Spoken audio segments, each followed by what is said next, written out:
Soo dhawaada saaxiibayaal, sidee qof jacayl daran ugu abuuri kartaa si uusan weligii kaaga tegin?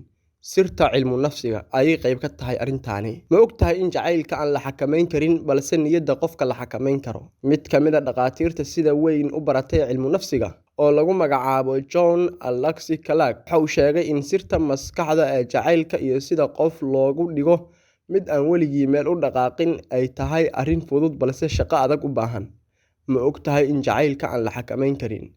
Ma ogtahay in haddii qofka uusan kaa helin aragtida ugu horeysaba meeshaas aysan fursad kaaga bannaanayn? Ma kula tahay in ay adag tahay in qof lagu beeri karo jacayl waali ah oo qoto dheer? Haddii aad haa ku jawaabtay, haddaba maxaad ka aaminsan tahay fursadda iyo jacaylkaba ay yihiin kuwa jira? Waxaa kaloo jira dad badan oo u arka jacaylka inuu yahay wax aan la bedeli karin, hadduu isbedelana markii horeba meesha jacayl uma oolin ee rabitaan oo keliya ayaa jiray.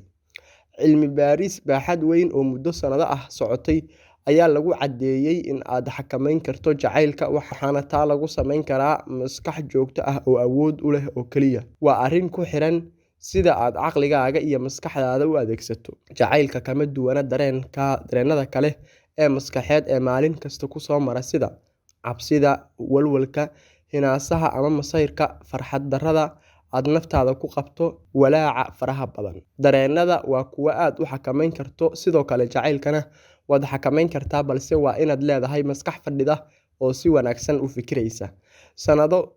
5 sano ka hor markii cilmi baarista la bilaabay waxaa la aaminsanaa in jacaylka uu yahay wax iska yimaada, balse hadda waxaa soo baxday in la maamuli karo oo adiga oo keliya ay kugu xiran tahay.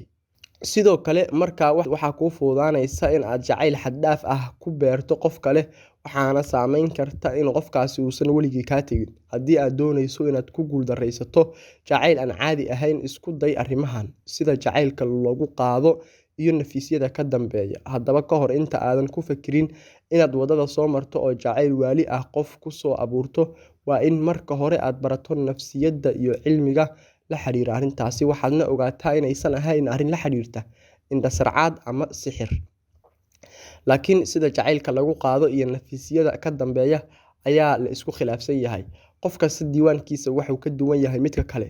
Waxyaabaha ku qoran waxay ku salaysan yihiin qiyamkaaga, waxa aad aaminsan tahay, khibradaadii hore, taariikhdaada, xiriirada hore ee aad soo martay iyo kuwo kale oo fara badan. Waxaana mowduucan uu yahay mid aad u ballaaran oo sheekooyin badan laga qoray. Sidoo kale asxaabta aad wadaagtaan sheekooyinka ayaa markaa waxay kugu leeyihiin door muhiim ah.